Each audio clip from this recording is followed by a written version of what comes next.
Hey, this is the franchise Shane Douglas. The walking weapon, Josh Alexander, and you're watching. And you're watching. Yamane, aka WWE. Here to this podcast with Ollie Harper, my man. And you are watching Ollie Harper at YouTube.com. And you're watching the Ollie Harper Show on YouTube.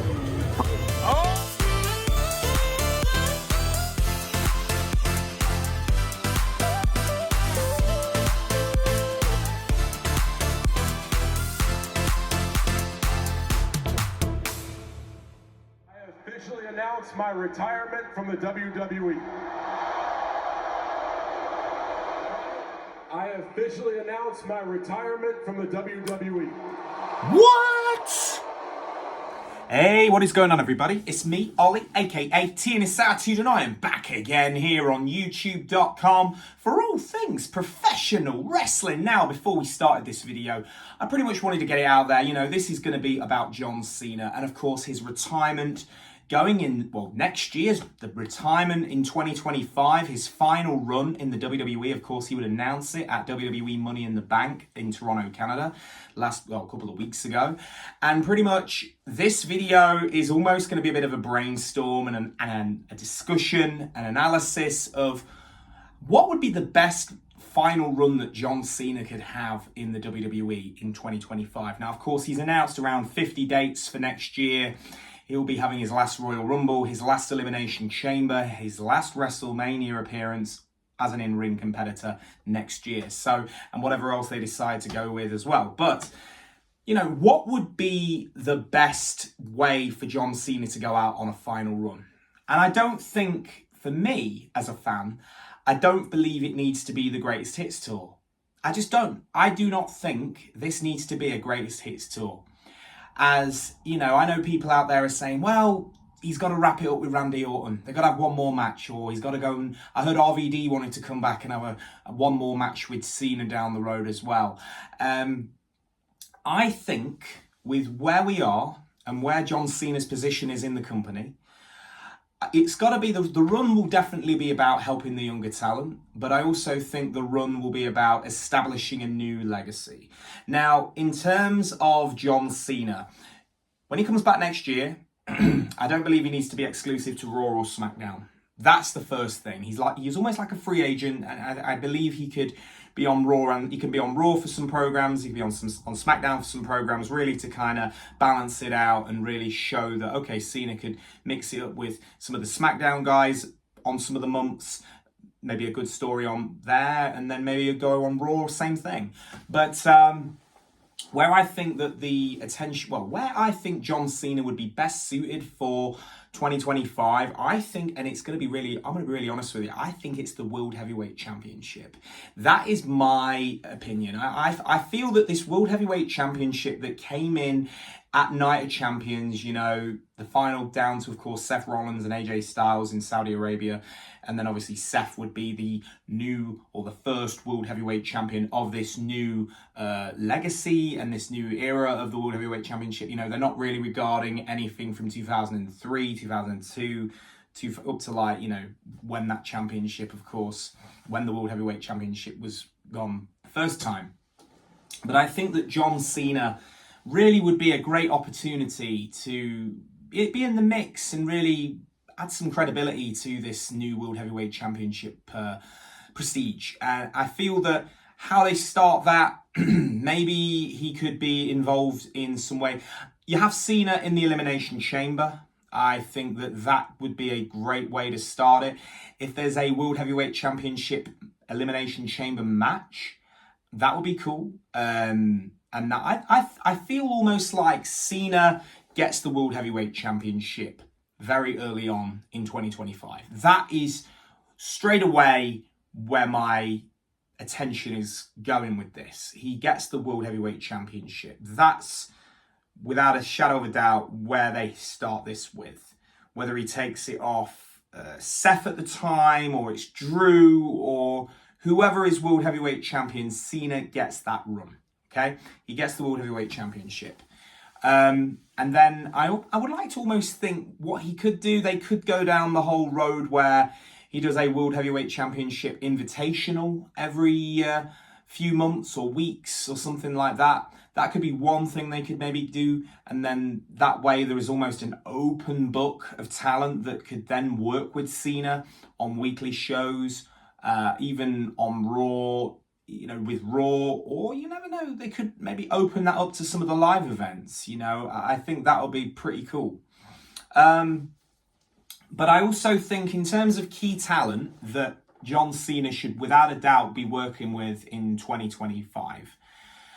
The first one who I think will be the biggest name to come out of this, this run, or if they are going to put someone over big with John Cena retiring, is Bron Breakker.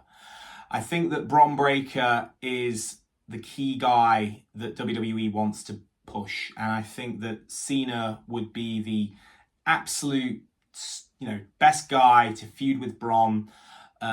If the World Heavyweight Championship is in there, you've got a star in the making right there. Bron takes the title from Cena, whether he does it at Mania even. That could be something to consider if they wanted to go down that road, if Bron Breakker was to win the Royal Rumble or was to win the Elimination Chamber if there was a title match stakes in there somewhere.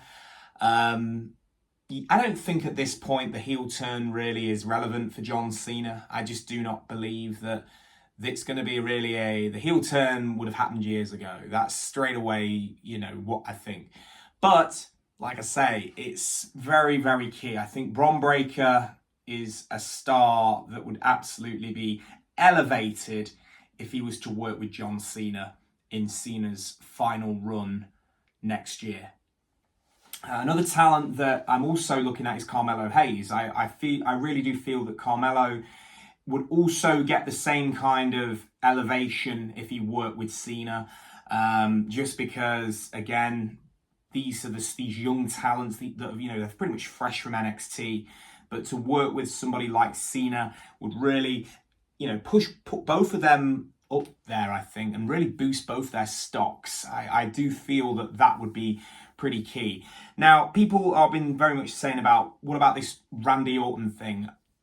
I believe that Randy could be, I know I said at the beginning, it doesn't need to be a greatest hits tour, but I also do believe that Randy Orton and John Cena can absolutely play it back one more time.